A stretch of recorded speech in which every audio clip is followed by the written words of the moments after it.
Hopeville and Ashton were isolated towns established in the late 21st century on the border of California and Nevada.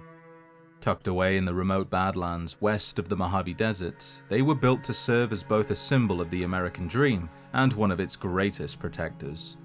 On the surface, the towns embodied the ideal American community. Think white picket fences, family cookouts, and children playing in the streets, creating the image of a peaceful and prosperous place. But beneath that idyllic setting lay an extensive network of nuclear missile silos, built by the Commonwealth Defense Administration's Ballistic Defense Division. Despite constant patriotic propaganda portraying the settlements as shining examples of American ideals, they were built in a geologically unstable region, where minor earthquakes were common. Military officials completely dismissed these concerns, blindly confident in the safety of American engineering. The situation became even worse when the US Army made a deal with the Big Mountain Research Company, allowing Hopeville to be used as a testing ground for a secret weather control project. In the process, the people living in the area became unwitting guinea pigs for the experiment, enduring heavy rainstorms, high winds, and severe dust storms too. Despite being designed as a model American community, Hopeville was never as controlled as its planners intended. Its citizens had been carefully selected to filter out any potential communist elements, but by 2077, that system had begun to fail. Both Hopeville and Ashton were home to a growing number of dissidents, including members of a hippie counterculture who openly protested the Sino-American War and the expansion of the military-industrial complex across the region. The government's response was swift and brutal. In an act described as the white-hot rage of capitalist justice, the political office ordered these dissidents to be rounded up and transported to Big Mountain's main facility. There, they were used as test subjects for the company's latest research projects. As these events unfolded, another problem lay hidden beneath the towns themselves. The missile silos built under Hopeville and Ashton formed a critical part of America's ballistic shield, designed under a second strike doctrine intended to allow retaliation after an initial nuclear attack. However, the system never functioned as intended. Because the complexes were located in a geologically unstable region, the seismic activity during the opening stages of the Great War disrupted communications and launch systems. So when the Great War erupted, most of the missiles stored there were never launched, instead remaining dormant in their silos for the next 2 centuries. In the end, building such a critical military complex on active fault lines would prove to be a costly mistake. After the Great War, Hopeville and Ashton were abandoned, save for a small, stubborn community living within the land, braving the harsh weather created by Big Mountain's machines. By the 23rd century, that settlement began to grow, thanks to a single courier who was willing to travel through the storms and changing seasons to deliver packages. This courier's repeated journeys helped keep the community in touch with the wider world as well as giving them hope. That community eventually called itself the Divide. The name was not taken from the massive split in the earth that would later appear, but from its role as both a divide and a bridge between the West and the East, the early form of a nation that had the potential to grow beyond both the NCR in the West and Caesar's Legion in the East. It was imagined as something greater than either side, capable of bridging Caesar's tribes and the great houses of the NCR under a single banner. That future never came to pass. Instead, the new California Republic moved in, following the trail created by that courier. The Divide was brought under NCR control, becoming a major secondary route into the Mojave and helping reduce traffic along the Long 15. Both the NCR military and merchant houses benefited greatly from this new route. This shift created a serious problem for Caesar's Legion. With 2 supply lines now leading into the Mojave, the NCR gained a massive logistical advantage, despite ongoing sabotage efforts in the period leading up to the First Battle of Hoover Dam. In response, Caesar sent Frumentari and assassins to disrupt the supply line, continuing the Legion's effort to destabilize NCR caravans and weaken their hold within the Mojave. The same courier who once helped bring civilization back to the Divide would also play a central role in its destruction. As both Legion and NCR forces carried out the plans of their superiors, the courier arrived with a single package from Navarro, recovered by the NCR and delivered to the Divide. The NCR believed the people living among the silos, surrounded by old-world symbols similar to those marked on the package, could help interpret its meaning. What they did not realize was that this delivery would ultimately seal the fate of their people. Once opened, the device inside activated. It automatically connected to the dormant launch systems hidden within the silos, transmitting ancient launch codes and security overrides. The warheads beneath the ground began to detonate, triggering a massive earthquake that tore through Hopeville, Ashton, and the surrounding military facilities. The landscape failed first along the Pahrump Valley fault line. The detonations forced the ground apart, and the terrain collapsed into a long, jagged scar. Debris filled the opening as buildings, vehicles, and broken infrastructure were dragged inward. Above it, the highway system could not hold its shape. Elevated spans fractured into sections and dropped away, sending concrete and steel crashing into the ruins below. Further south, Hopeville and the military installations did not experience the full force of the collapse. The silos sat beyond the detonator's transmission reach, avoiding direct triggering. Even so, the region was far from stable. Seismic shockwaves rolled through the ground, followed by continuous storm activity that battered the surviving structures. One missile bunker was left noticeably skewed, its frame settling into a sharp tilt as the earth beneath it shifted. The reinforced construction, however, prevented total failure, allowing the facilities and their power systems to remain intact despite the instability. The land was shattered into a blighted wasteland, and the debris was lifted into the sky by the artificial weather, turning the region into a permanent dust storm capable of stripping flesh from bone. Not everyone died in the destruction. Those who survived the blasts and collapsing terrain were exposed to constant radiation and the violent storms, becoming twisted ghouls known as the Marked Men.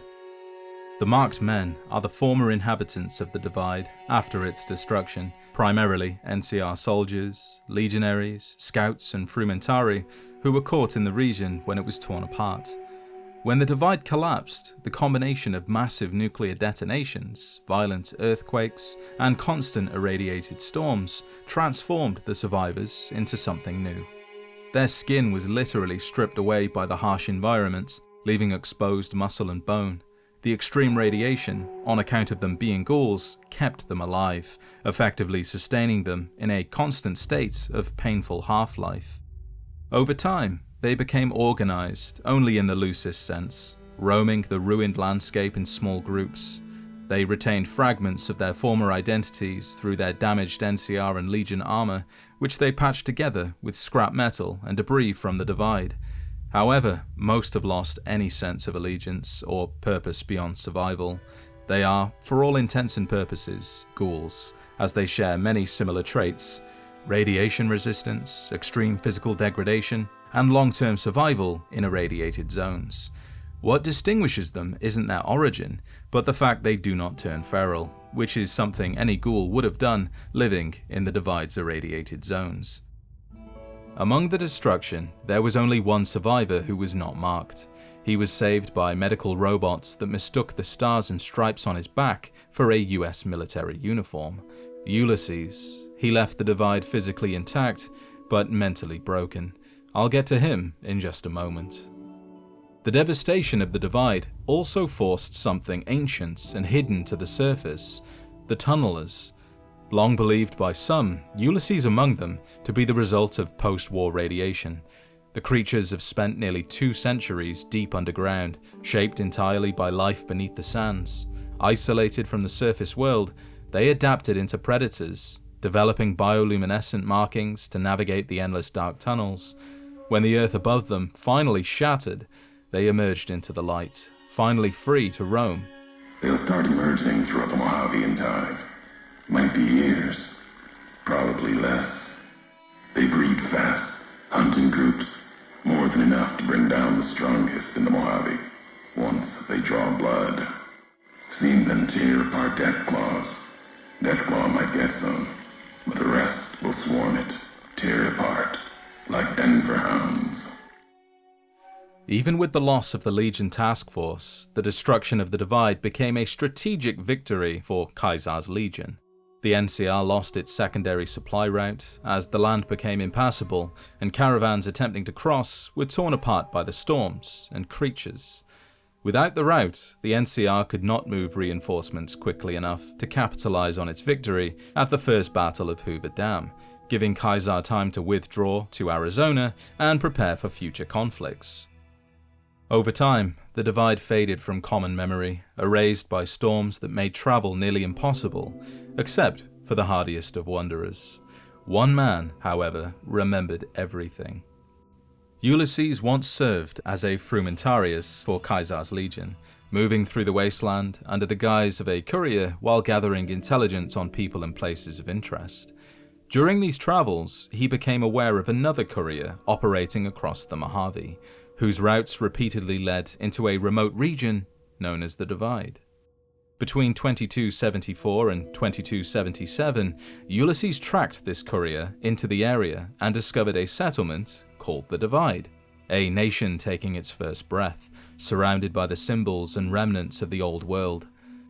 For the first time since leaving his tribal past, which you can learn about in another video, Ulysses saw the possibility of a place he could call home, separate from the Legion and its rigid ideology. That possibility quickly collapsed. The courier's actions brought the growing community to the attention of the NCR, which moved in and annexed the region. In response, Caesar sent Legion forces to contest it, turning the Divide into a bloody supply route between two expanding powers. Ulysses, fearing the destruction of what he had started to see as a potential home, intended to drive both sides out before it could be consumed by them. But before he could act, the courier made a final delivery from NCR territory, unknowingly transporting a package from Navarro. Inside was a device tied to the Divide's buried nuclear missile silos, and the rest is history.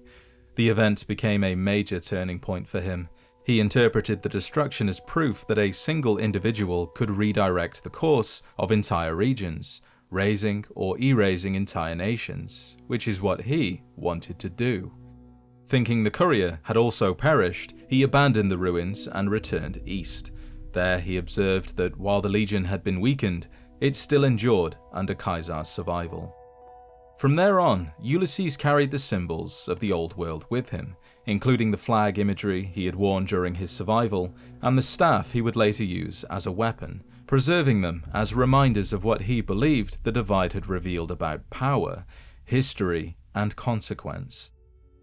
A few years later, after discovering the courier was still alive and ensuring they carried a package that was meant to get them killed, and surviving, Ulysses decided that the only way forward was to draw that courier out and deal with them personally.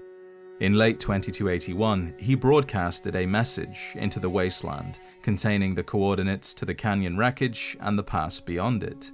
Steadfast in his belief that the courier would be forced to walk the same roads again, Ulysses prepared the Divide as a place of reckoning, waiting for their arrival along the lonesome road.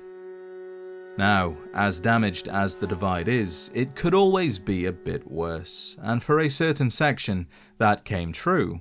After the destruction of the Divide, only a single missile silo in Ashton remained intact, and when the courier returned in 2281, the final missile was launched, allowing them to pass through the sealed bunker to Ulysses' temple.